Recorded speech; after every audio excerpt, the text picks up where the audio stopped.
Everyone, this is KFAEYE, Amateur Radio Station YouTube channel.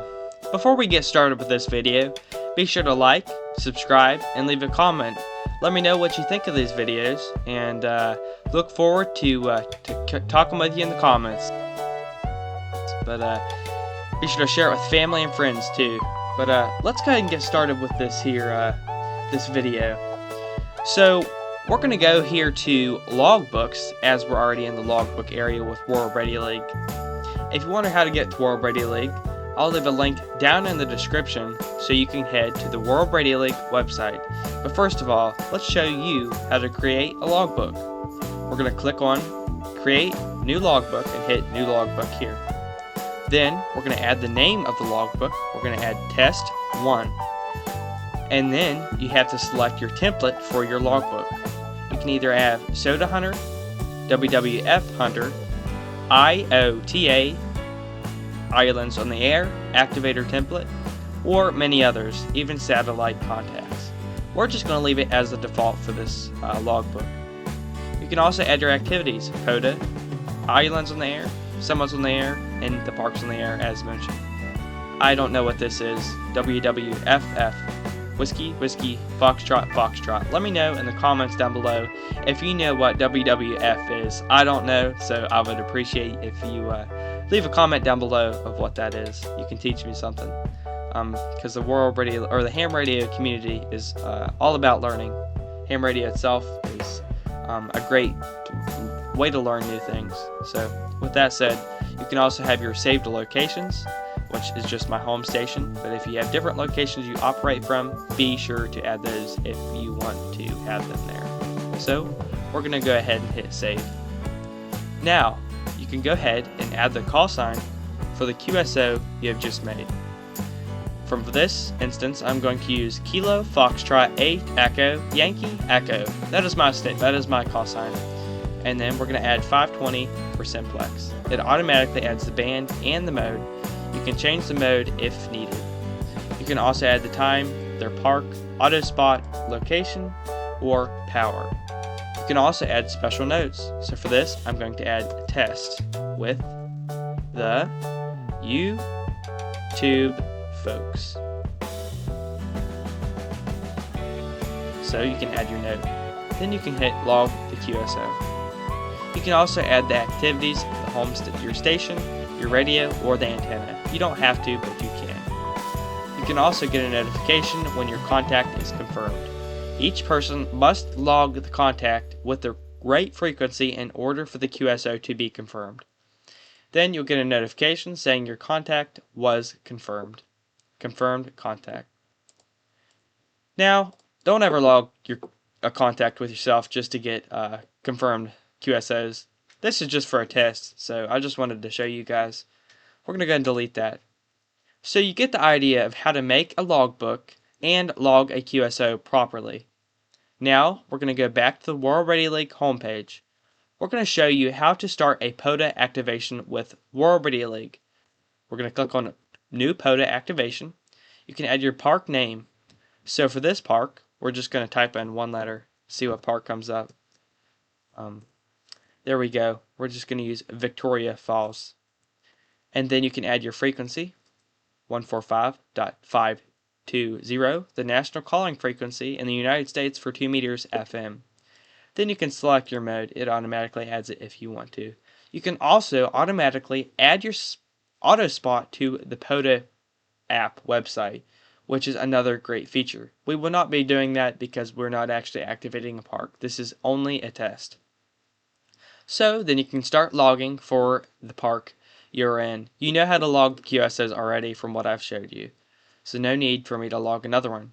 But you can also go back to your logbooks. When you get home, you can click on the 3 dots. You can export this as an ADIF, Alpha Delta India Foxtrot file. That way you can upload your file to the POTA app website so you can submit your QSOs for the park you activated successfully. We're going to go ahead and delete that. You can also go to your QSO manager. You can select all. You can do a lot of different things. You can move or do bulk edits or even export to the QRZ website. Now let's go back to the home page. you can click on your profile. You can edit your profile to add whatever you want in the profile or your biography. There's my biography. Note, it's not always white like this. It's only white to me because I am the owner of my page, my bio. This is not visible to other users. This is only for you to see in the background. That's why it's white. But you can see all my bio here.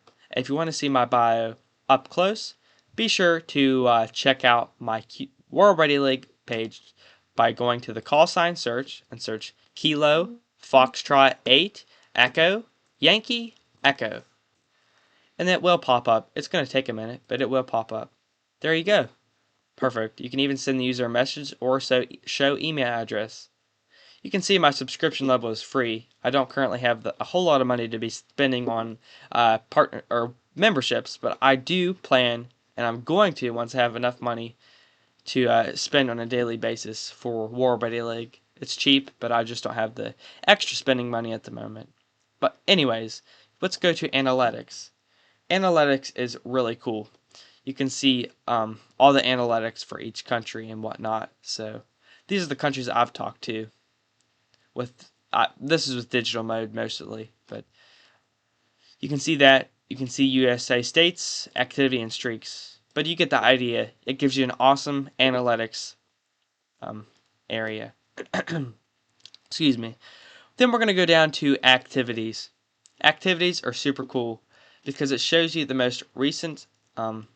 Actually, I should say it shows you all the parks, summits in the air, or islands in the air, plus WWFF. Let me know again, what is WFF?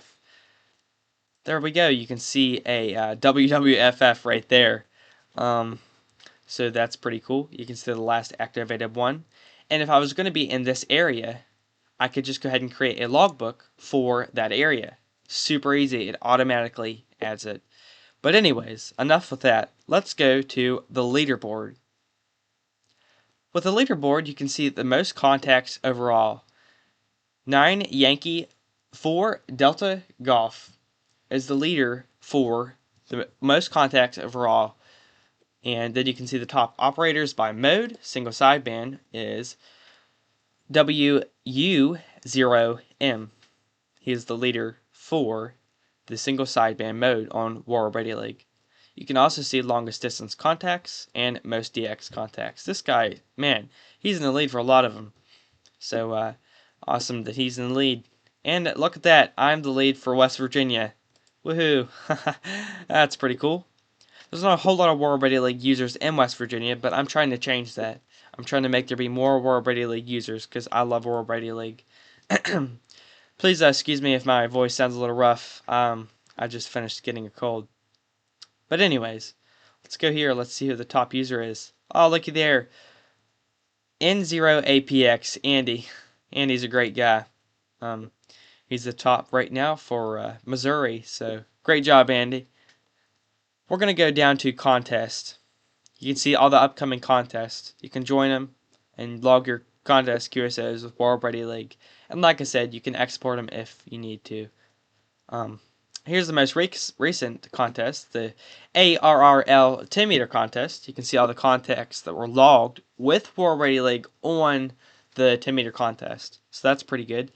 N0APX Andy, he even did a live stream on the War Ready League YouTube channel, which is awesome. I love watching that. You can see how many contacts he was making and whatnot. But there's the first place person for the 10 meter contest for War Ready League. So awesome job on that. So now we're going to go to integrations. We're just going to go over this really quick.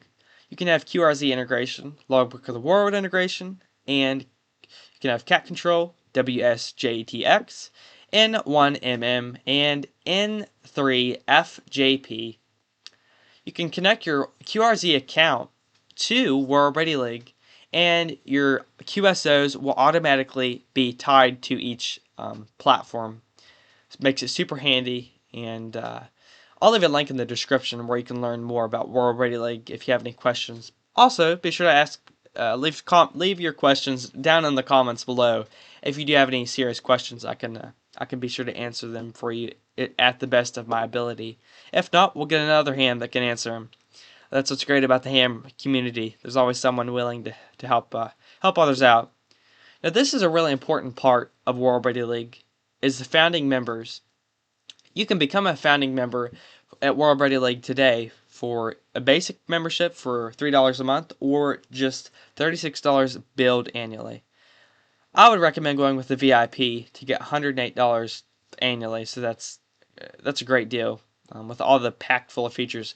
And they're striving to make World Ready League a better place each day. Anyways, let's go to here. You can find members near you. We'll let that load for a second. And you can see all the members in your area and all over the United States and all over the world with this feature. It's going to take a minute because I zoomed all the way out, but we'll zoom back in to give it a little break. But you can see all the users. Let's go to New York here. You can see all the users in New York. There's some of them. You can click on them and it takes you right to their page. But now let's go to the report a bug area. So you can see I've reported 2 bugs, and reporting bugs is really helpful for the World Ready League team. They can help you out by fixing your problem and it getting back to you as soon as possible. Their customer service is great. I've submitted a bug and they've responded within an hour. So actually it may have been sooner than an hour, so it can take up to 24 hours, but with my experience it's been super quick. You can also send feedback, which will take you to the community, and you can request features. The community is great too. You can ask questions, join in with the most recent discussions and whatnot. There we go. There's a mode poll and everything. The 10-meter contest file and whatnot. There's all kinds of discussions on there. You might even be able to help people out if they have any questions. I've made some posts on there too. So my last one was about me passing the general exam. So that was a big achievement for me. So World Ready League is great. And I used Ham Radio Prep and Ham Study to pass my general. So those are great platforms. With that, we've covered it all. We've covered all of World Ready League in a quick, probably 15-minute video. I'll have to look after editing it. But if you guys like this video, be sure to give it a like, subscribe, and leave a comment. Let me know what you thought. Let me know how you found it, if it showed up in your feed or if a friend recommended it. That just helps me know if my videos are getting out there. We're striving each day to make the world, the ham radio community better, so that's why I shared this logging platform with you. It's great. I love it, and I'll never switch. That's a bold statement, so I mean it. And you can actually get 10% off memberships right now for the holidays, so be sure to check out Holiday 25 for that, as it shows here. But you can also have, I gotta mention this, light mode and dark mode. Light mode and dark mode. I love dark mode, but that's what the light mode looks like. So it's kind of cool too, but I like the dark mode personally. But with that, I'm going to turn it back over to you guys. Let me know what you think. Let me know if you have any questions. I'll leave World Ready League's platforms, Facebook page, X, their Discord server, and whatnot down below. If you do check out World Ready League, be sure to tell them EYE sent you, Echo Yankee Echo. I'm good friends with World Ready League, and I'm striving to help them grow their community. And I hope you guys enjoyed this video. Until next time, I'm going to say 7-3. This is Kilo Foxtrot 8 Echo Yankee Echo.